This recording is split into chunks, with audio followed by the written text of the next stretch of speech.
I'd like to go ahead and call to order the Health Committee meeting. I'd like to ask Councilor Crittenden if he'd lead us in invocation. Father, I want to take this time to just thank you for all the blessings of life. Thank you for this day. Thank you for these folks gathered here to do the business of a great nation. Go with us as we go through the meetings, Father, and just be with our hearts, our minds, our mouths, to do the right thing for the folks. And help us all to remember this Christmas season is because you came down to this earth and helped all of us folks, not perfect, be able to have a way to be saved. And we thank you for that. In Jesus' name, amen. Amen. Go ahead and get a roll call. Yes, sir. Frankie Hargis. Brian Warner. Aye. Bill England. Here. Keith Austin. Here. Jack Baker. Here. Harley Buzzard. Here. Joe Bird. Honey. Sean Crittenden. Honey. Don Garvin. Here. Wanda Hatfield. Rex Jordan. Here. Dick Lay. Here. Curtis Snell. Here. Denise Taylor. Here. David Thornton. Honey. Victoria Vasquez. David Walkenstick. Honey. We do have a quorum. At this time, I'd like to entertain a motion of approval of minutes. So moved. Second. All in favor? Aye. Moving down to reports. I don't see George. We got I'm Kathy Smith, Kathy Smith. ambulatory care manager at Clemore Indian Hospital. Good to have you. Well, thank you. Good afternoon. George sent me solo this time. He came with me last month. What is your title, ma'am? Ambulatory care manager. Okay, thank you. Just our visits and our collections continue to go up, especially from last year. MRI, that's always a hot topic around the hospital. It is, the repairs are still going on. We expect the magnet to be brought back in this Wednesday, so hopefully that will it's all lined out to take place on Wednesday, and then take probably about a month or so to get it back up and running and calibrated and inspected by the physicist. So we continue to send our patients out to Tulsa to MCI, so there's no change in that. We're getting them done and sending them through. So and that's really about all I have. Any questions? I Councilor have Taylor? one, and I don't know if you'll be able to really speak to this. On the collections, as you mentioned, we're showing year to date for 16, $2,693,000. Same period last year was $346,000. That I would say that 346 is for the month. Okay. I'll double check, but I would say for the month. Okay. Of all right. probably October of last year. Okay. It just seemed like a really wide swing. Absolutely. Okay, thank you. That's all I have, Chairman. Councilor Buzzard? I'm still working on, I know the orthopedics is going to Oklahoma City for contract health. Yes. Now, are we going to be getting that changed to make it to a Tulsa location or to a Claremore location? To a Claremore location, A yes, Claremore yes, location. and we're still in the works doing that, so, And yes, when do you absolutely. think that may happen? Ooh, I don't know, hopefully a couple of months, Okay. but it is, going through the acquisition process right now, so, yeah. The sooner the better. The because I sooner had the some better, absolutely. People call me and they just don't have the gas money No. to make it to Oklahoma City, and it's such a long drive. And if it has a day or two to go with it, then they gotta buy a rock for it. Oh, absolutely. If we could work on that and the sooner the better, please let us know when that happens. I sure will, yeah, you Thank bet. you, Mr. Chair. Councilor Lay? Thank you, Mr. Chairman. And the MRIs, you may have mentioned, is it back up and running? Or what? No, it's not. It's the building has been repaired. They're still working on it, but Wednesday they expect to drop the magnet back in, and then it'll take probably about a month to get it back up and running. How long will it have been down by the time that? Oh, Is it 6 months, or is it just, it seems like it? it seems like forever. I would say probably 4 to 6 months. Yeah, I want to say July maybe. It went down in July. And what Mr. Buzzer just mentioned, is that the ortho work is gonna be done in Claremont? Yes, yeah, we're working on a contract to get that done in Claremont. And which firm can you say? Well, it would be with Hillcrest Claremore, Okay. yes. Do they have somebody like from Tulsa bone and joint, or? No, they have their own orthopedic, doctors and surgeons there. Okay, thank you. Thank you, sir. Anyone else? Now, if you're talking about the MRI, have you ran like a mobile unit or No, anything? we've got a contract with, mobile cardiac imaging over in Tulsa. Right. And we just send our patients there. Instead, we talked about pulling up a mobile outside, but that was too much of a process, so MCI just stepped right in. They were ready and willing to take our patients just right away, so Okay. we got that going, and we're just sending them to Tulsa, just like they would be done at Claremore. Right. Just having to drive to Tulsa. Council Hatfield? Would you explain denials and deferred? I mean, I understand that, but would you explain that to me? just a little bit? I don't think I could speak Okay, about that. Yeah, I don't know. okay. That's fine. I'm Thank you. sorry. Thank Haven't you. crossed into that realm yet. Thank you.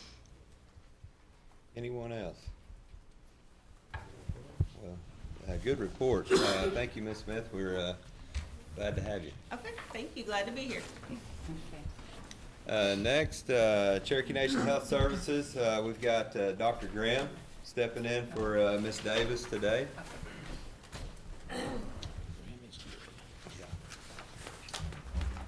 Good afternoon.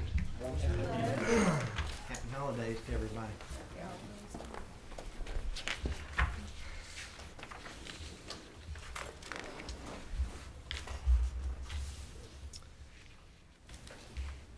I'm going to let the bulk of our report stand on its own today, and if you all have any questions about it, be happy to answer them and give you just a few quick updates about things.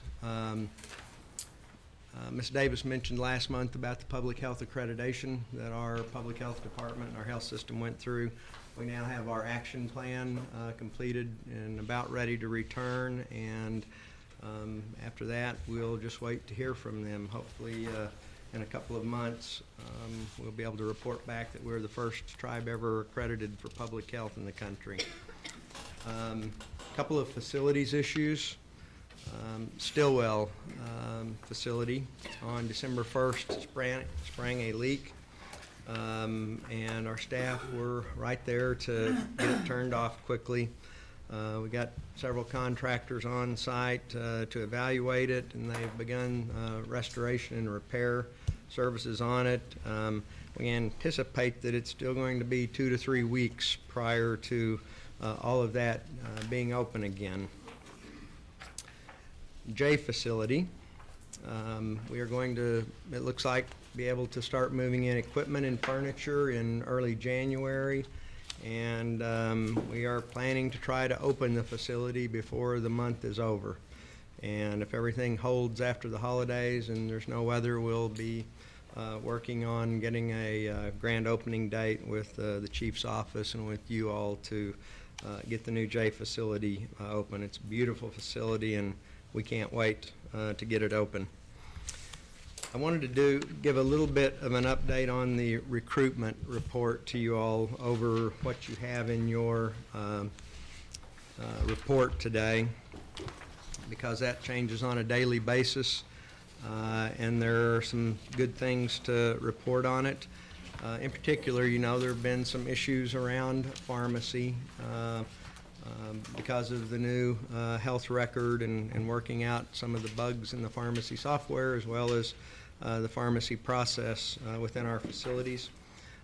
We have 3 pharmacists that have either accepted or just returned a letter of intent last week.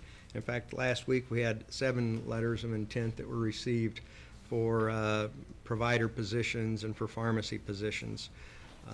So it's looking like we are going to be up that many pharmacists and probably 5 technician positions. And so hopefully as soon as all those get on board, you're going to see an improvement in the pharmacy times at W.W. Hastings. And of course, our pharmacists are continuing to work on process issues across the system to try to do what they can to speed the pharmacy times at our facilities. I'm going to read some numbers off to you, and if you'd like, I can either leave a report here or we can get you this latest report electronically that I'm reading from. But at Hastings and Behavioral Health, we had 31 open positions, and that includes 5 new positions that were in the FY16 budget. So the numbers sound higher than what you might have on your report, and we filled 14 of those, and that leaves 17 to fill. In the health centers, we had 31 total open positions. Of those, 12 are new positions.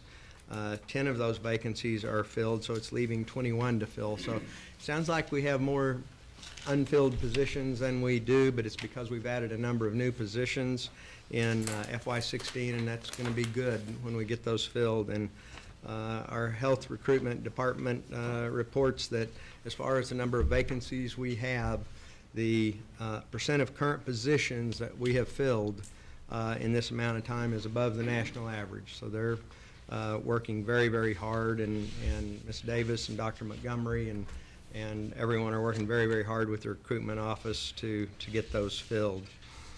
I think I'll call that my oral report today and open it for any questions that the council might have. Councilor Vasquez? Yes, on the 7 pharmacists, are they all here, or are they? Those positions are all at Hastings Okay. right now, yes. And in this report that I'll send you the latest one, but it's similar in the one you have. Actually, no, it's not similar in the one you have. That is a new thing about this report too, so I'll get it out to you. It very clearly tells you what location these are at, so you can read it very easily. Thank you. Councilor Buzzard?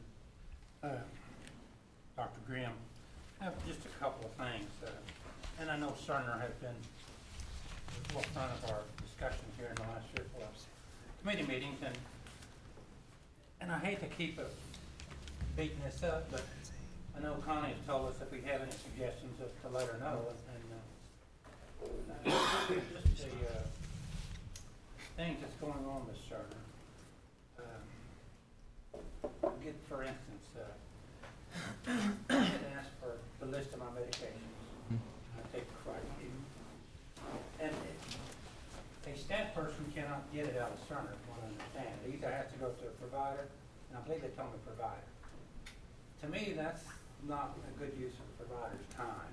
Now, can you go back into Cerner, or can Cerner go back in there to change that, or if we request, or a patient requests that information, that doesn't have to go to the provider to get it? So it's changes can be made? You know, we brought our pharmacy director today, and he can tell you exactly whether, that is possible now or not and what we might be able to do. So because we've had so many issues with pharmacy, if there are direct pharmacy questions and I don't know the direct answer, I'm going to ask him to, come on up, Jeff. I'm on the way. It's just that all things, the way I'm seeing it, the way I'm getting it, it's all provider driven. And we give these guys to see our patients, and a lot of this stuff, a nurse or an assistant should be able to do it without taking his time up. Well, I'll tell you one thing that's different about this record, at least in the early stages, than what our old record was, RPMS, is that the way that they designed and developed the system is that it needed to be position specific to the types of authorities you had. So say if you're in registration and they gave you registration things, but you needed to cross over for some reason to do patient benefit, then they also had to add a patient benefit associate to you. But when they do that, they turn this on for all patient benefit associates across the whole system who may not actually need to be in that particular part of the software. And so what they're having to do for special people, if you will, and in RPMS all you did was kind of flip the key and it turned it on for one person. The way it works in this one, it turns it on for a whole category of positions. And so they're having to create one at a time. It's like if you need 3 or 4 or 5 different types of access, and we don't want to turn it on for all 5 of those kind of position types to everybody have it, then they have to create a separate kind of position for you with all that. And that's taking a while, and they are prioritizing sort of the most highly needed, sorts of extra position types like that we have. And we went live with sort of the standard sets and maybe 1 or 2 extras we knew for sure we needed. And that's one of the things that's taken time, but I'm going to let Jeff answer He's the... pretty well explained the answer right there. It was the allowances that providers were able to utilize within the system. And as we grow, we continue to add and change what we call user profiles within our system. Currently, though, nurses can also access your profile. They should be able to print you medication lists. Part of the issue was within the Millennium side, the medication lists were odd, I guess is an easy way to put it. They didn't really come off looking like a medication list. So on the pharmacy package side, which is certainly retail solutions, there is also the ability to get your medication list, and that one's actually more user-friendly, especially from a patient perspective. So my suggestion, if you want a medication list, is to go back to the pharmacy department and ask for one when somebody either brings you in to cancel a prescription, or just call them and say, can you mail one to me? Okay.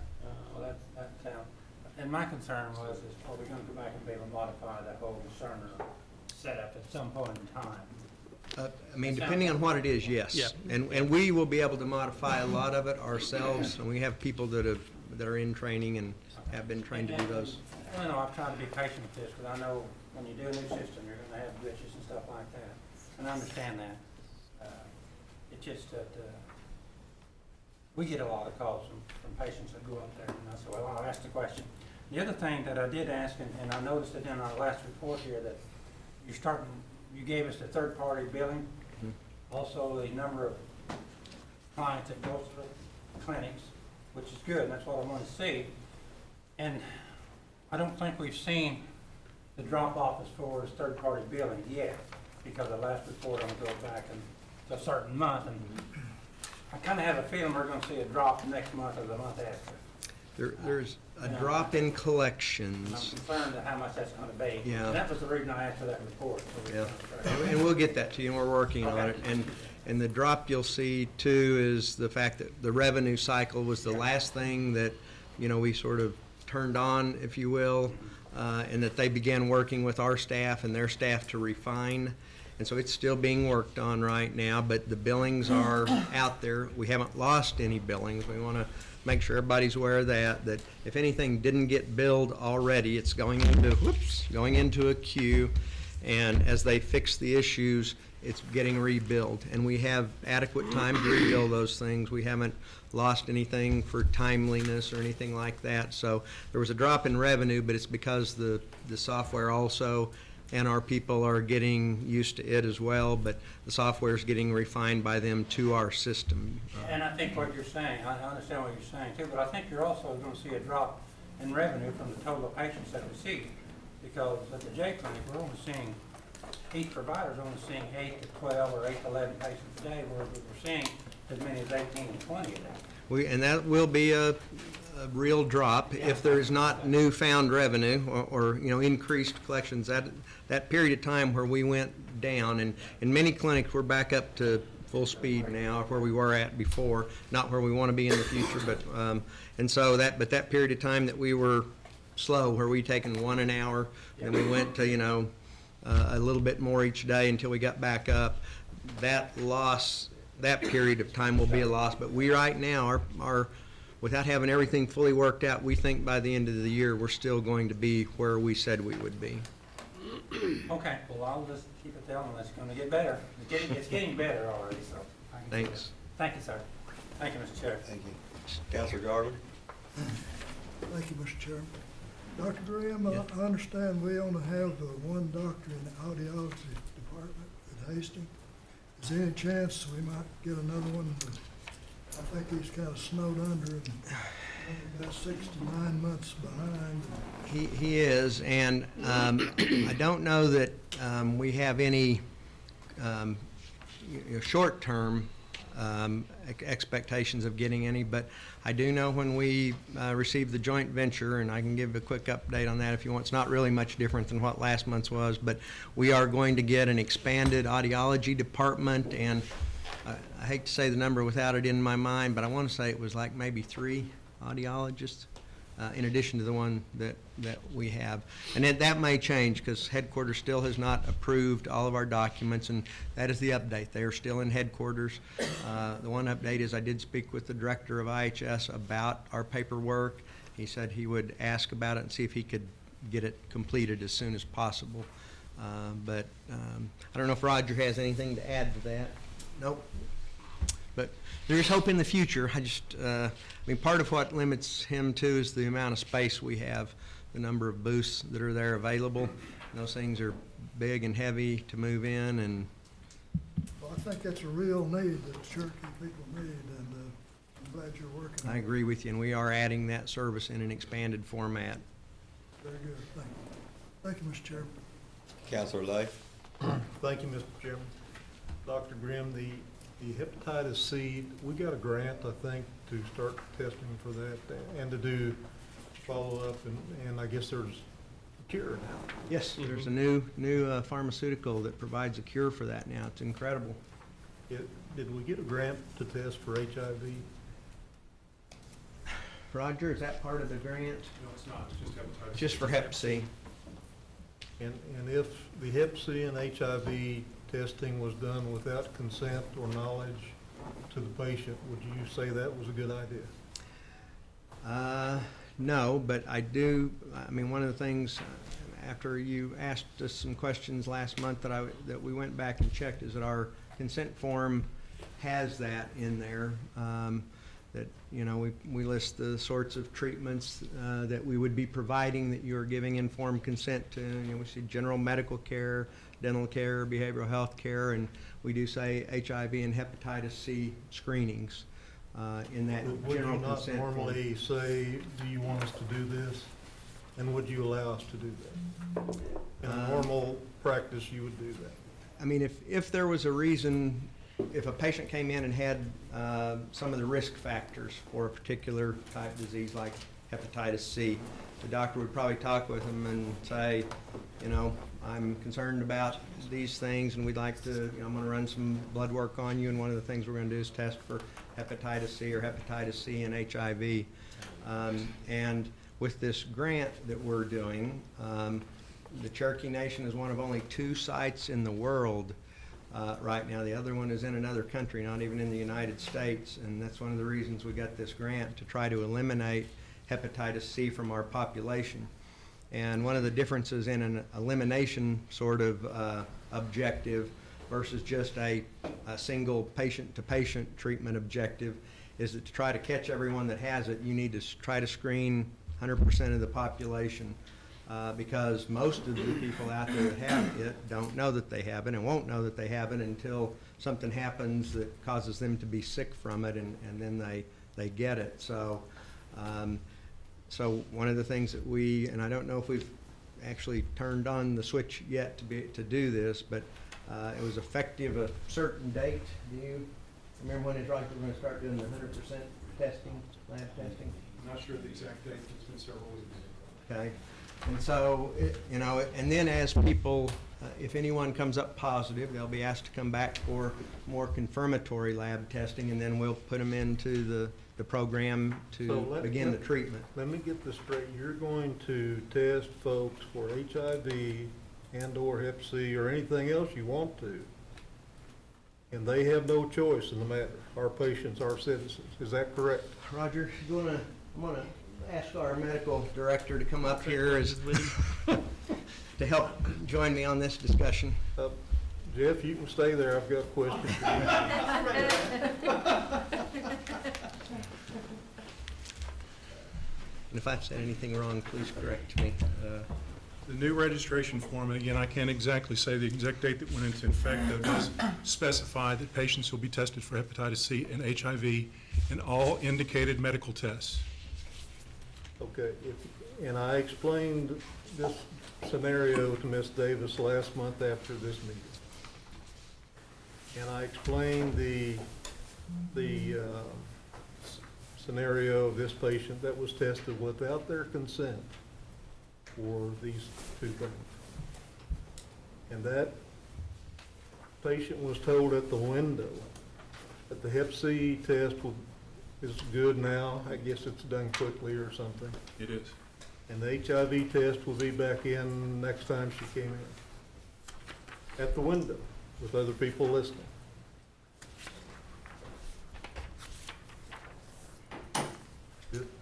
This is not an endangered patient scenario here. I can assure you of that.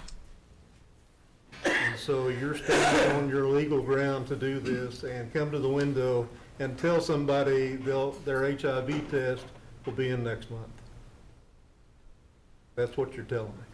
I think that needs to be done out of earshot of anyone else. Well, it needs to be asked if they want that test done in the first place, in my opinion.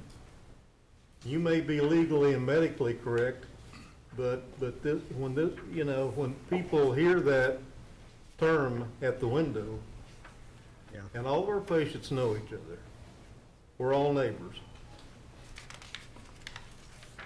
In my opinion, that was way out of line for something like that to happen. Well, Help me to understand a little bit better. We are getting consent to perform this test. You're not ever going to get my consent to test for something that I know I don't have. You understand that? I do. Okay, fair enough. So you're going to force fit that test whether I want to or not, is what I'm hearing. no, it needs to be consented to. The doctor did not ask for these tests at that location on that day. What I'm getting is it was sent down from Tahlequah to the clinics to do that. Yes. Yes. Finally get the truth here. We want Let's to. get down to it. We want to provide broad, I understand universal what you screening. want to provide, but Right. you must understand that these kinds of things used to be referred to as social diseases, at least one of them. And in my opinion, unless you get written express permission for each individual one of those tests, separately from, my blood test and my cholesterol and my yada yada, that you cannot do that. Now, you're sitting there and legally and medically saying you can, is what I'm hearing. I think you guys need to readjust that. We will look at this very carefully, but again, Counselor Lay, I want to emphasize that I think it reinforces what Dr. Grimm said. You may be confident that you don't have Hep C or HIV. Well, I am confident. There's no doubt in my mind. But there are hundreds of But other I don't people want who are you to- confident that they I don't don't have. want you to pull those tests unless I give you express written permission to do so. Right. But I will say there are hundreds, if not thousands, of people in Cherokee Nation who are also equally as confident as you. But in the early testing that we've done, we've found a substantial number of people who have tested positive, For what? much to their surprise, for hepatitis C. Okay. So that's the nature of this problem, Counselor Lay. I I recognize. understand, but you're not asking your patients beforehand. If they want tested, that's fine. I'm good with it. Well, we will look at the strategy used to be sure that patients are aware that this test is being done. We have billboards up inviting them. Aware that it's being done. So you're going to still force fit it whether they want it done or not. Consent implies that a patient can refuse the test, Counselor Lay. Okay. So if a patient does not provide consent, the test will not be performed. Well, that's not the way it's being done right now. You understand that, don't you? And that's my point here. My point is not to argue Go a ahead. position. Excuse me, Councilor Vasquez? I need to interject. I believe that this needs to be discussed outside of public forum when you're getting this specific, and I would ask that you talk to them after. I have done so, Councilor Vasquez, and it's done no good whatsoever. Councilor Thornton? Can I ask a question, Ms. Bell? Yes. Are you through? No, I've got some other questions of Jeff and other While general we're on this questions. subject. you know, Yes, sir, I'm sorry. If you've ever been vaccinated to keep you from getting hepatitis B, will it show up that you have hepatitis B on your blood, in your blood? I'll answer your question this way. If you've been vaccinated for hepatitis B, you develop an antibody from your immune system to protect you from getting infected. And when you're tested, you're actually tested for the presence of that antibody, reflecting that you had an appropriate response to the vaccine.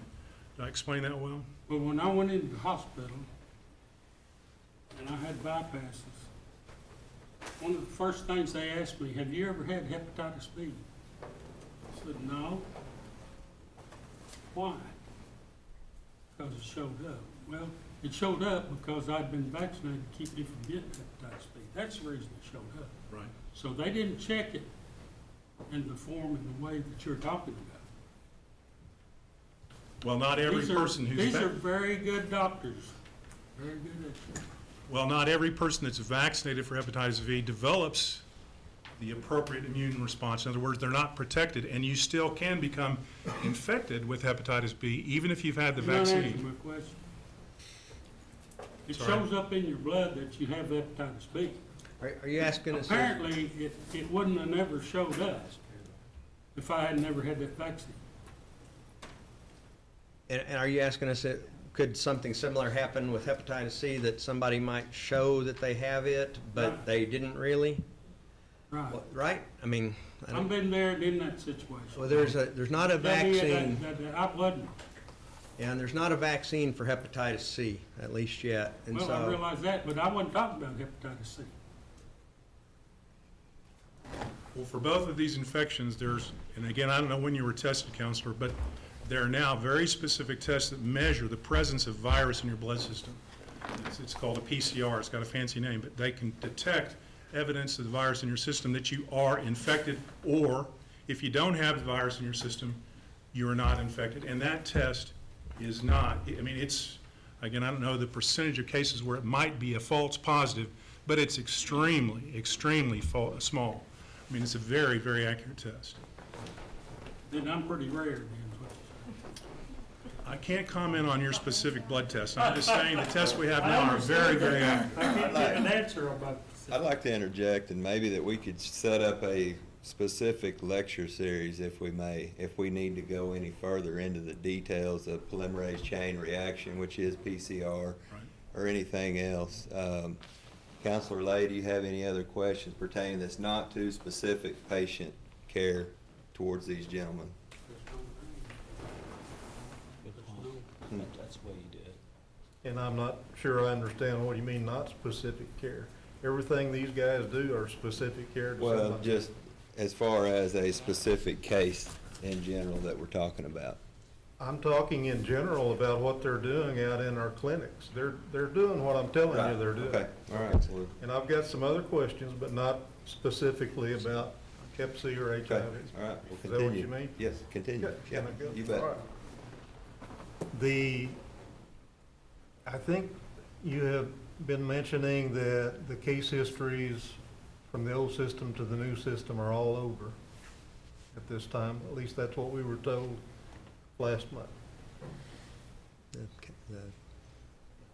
sorry, I don't understand your question. Okay, the case histories, the health histories from our patients, from the old system to the new system.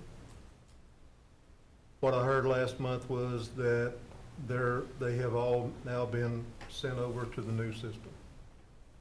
And at least as of last week, that was not correct. you know, I mean, have the entire health histories been? Right. The word we use is migrate, the migration of the old record to the EHR. There have been different elements of the old electronic health record that have migrated over sequentially to the new electronic health record, including the health histories. Have all of the health histories migrated? I'd have to ask our CMIO if that's happened, but I think the bulk of them, the majority of them have. and they are continuing to migrate things, so everything Let me has ask- not been migrated over Let me yet. ask you guys, why didn't we do this before you instituted the new program? Made sure that that had happened. It was the volume of materials that needed to be migrated. And the fact that we wanted to get started on this new record as soon as possible, part of our reason to get started on it was so that we would be able to meet stage 2 meaningful use and get those dollars from the federal government for meeting the requirements of an electronic health record that you had in place at a given point in time.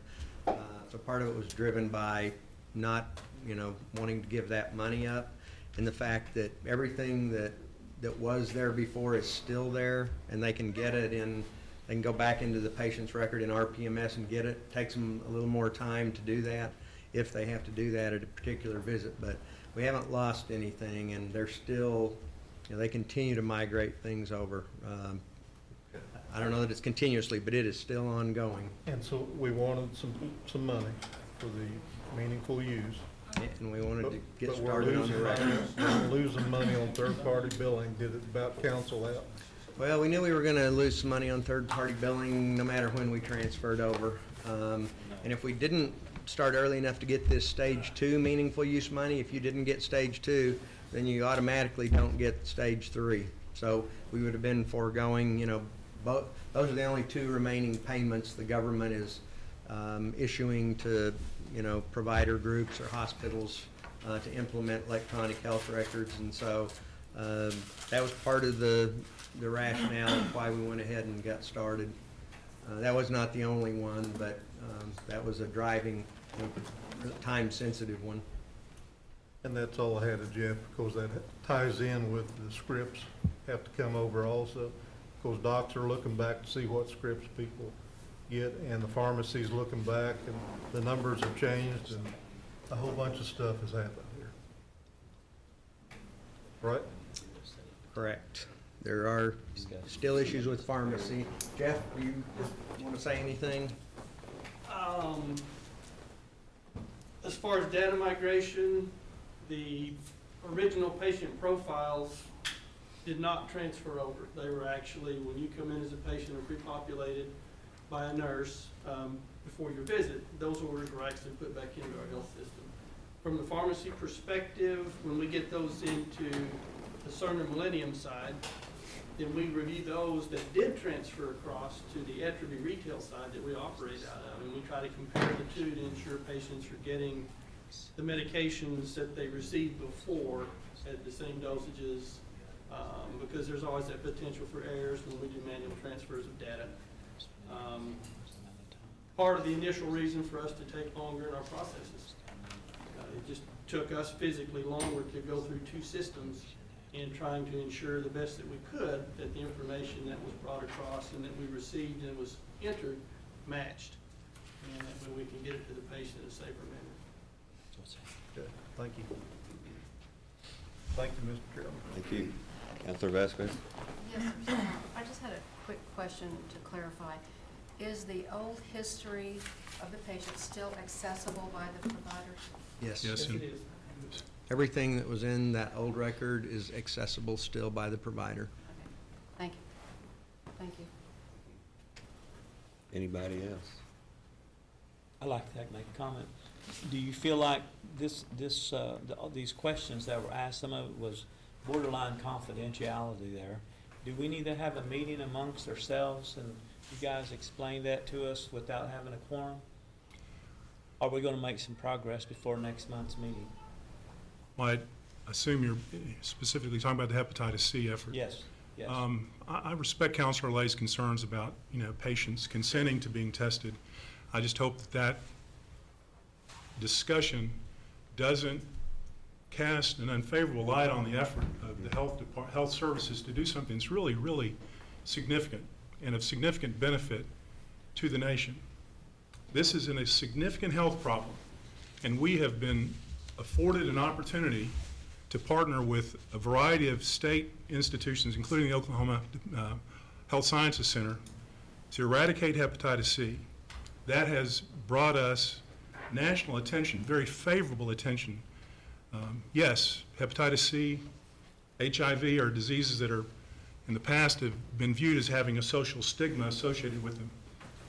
But to operate with our heads in the sand about this issue would not be best for our citizens. And if we have gotten off to a bad start, Counselor Lay, let's work with us to try to correct that, but not do so in a way that will prevent us from moving forward with this effort. It is extremely important. The numbers that we're seeing, the prevalence, the tests that are positive, suggest we need to have a strategy to deal with this, rather than just to have these cases randomly being diagnosed and being referred to our infectious disease specialist. We have worked very hard to develop a strategy to handle this and provide patients with exceptional care and input from a variety of sources. And so while, again, we may have blundered here at the outset in terms of our consent, I hope that the greater body will recognize what we're doing is important. We want to do it right, but we most of all want to address a significant health problem for Cherokee citizens and provide them the best outcomes, the best health possible. So I would like to have further discussion about this and find solutions to the problems that we encounter. And there may be others along the way, but that's the one comment I would like to make. Very well stated. I mean, If you would like us to set up some, like 2 separate briefings or Sure. something, so that over the course of the next month before the next health committee meeting, we can try to do that, and then, we'll let Gail or whoever decide who's gonna come at each briefing, so we don't get a quorum. We can have Dr. Mira there and our health leadership to answer questions and do a presentation about it. Councilor Vasquez. Oh, yes. I have one more comment, and I don't know how, I don't mean this in a negative way, but many years ago, I worked for AT&T Corporate, and I received many hours and days and weeks of training in management skills and how to communicate with people.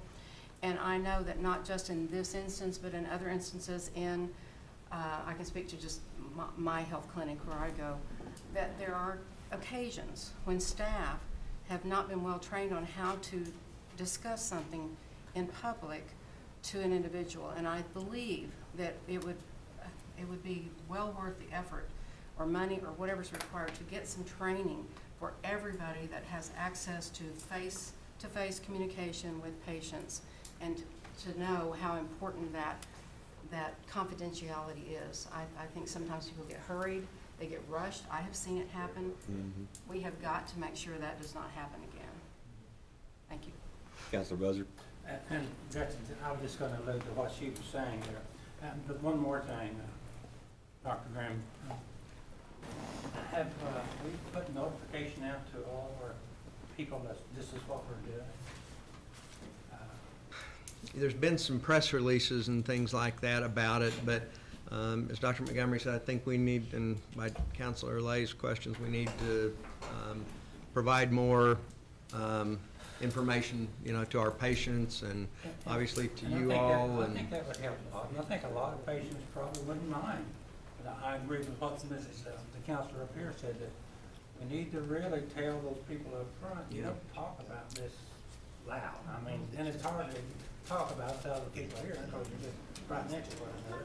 I certainly wouldn't want to go up there and say, well, we got your test back for HIV or got it back for AIDS, because that just goes all over the dang country. And I think if people knew that we were doing it or wanted to do it with everyone, then they wouldn't be so concerned that it was being done with them. And just so you all know that we do training, everybody's required that touches a patient or even close to it, to do privacy training, annually on HIPAA Act and things like that, but it doesn't mean that it's well retained, and we should be especially sensitive to this sort of thing. Don't realize, what they're saying when the person is standing up there and say, well, you got your test back for AIDS, or got it back for hepatitis C, and people behind them, because they stand right behind you. When they hear that, it goes all over. No receptionist is reporting test results like this. The current, I'll just listen to what Mr. Lay said. I think he's saying he's going to be tested for it, but the actual results have not been reported by registration people. All the positive test results are being reported face-to-face at this time by medical personnel. I want to make that distinction, and correct me, Councilor Lay, if I'm wrong, but I think you're referring to the testing, the consent for testing, but not the actual reporting of a test result. That would be correct. Okay. Well, I want to make it clear, too, that we certainly don't want to do that. I'm very sensitive to that, and yes, we are very much support that notion that only a trained professional with appropriate training report those results, certainly if they're positive. Thank you, Doctor. Thank you. Counselor Lay? Thank you, and I'll follow up. This testing is good. I'm not talking against this type of testing, as you know. I support you guys in every way, but the way this is, apparently an edict came down from Tahlequah to do this to the clinics, and it hasn't been, in my opinion, handled well. And also, I think when various entities from health all the way through billing, I'm being told that they can open up your health histories in areas probably they should not. And I think I heard a little bit of that just now from Dr. Grimm. A little earlier, you're tightening the screws down on that. And so that,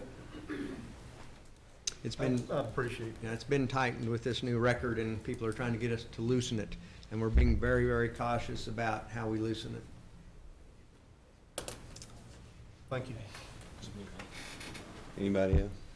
Well, guys, I want to say that a lot of valid concerns here. Obviously, a lot of hope for our people. The concerns and the hope for our people, if we can all work together, I think we can do great things. And I appreciate your time. I appreciate your report. Thank you. Thank you.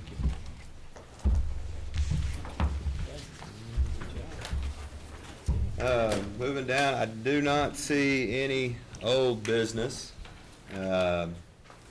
Any new business? No. None. Announcements? Anybody? The next meeting tentatively scheduled for Monday, January 11th at 1 p.m. Second. All in favor? Aye. Thank you.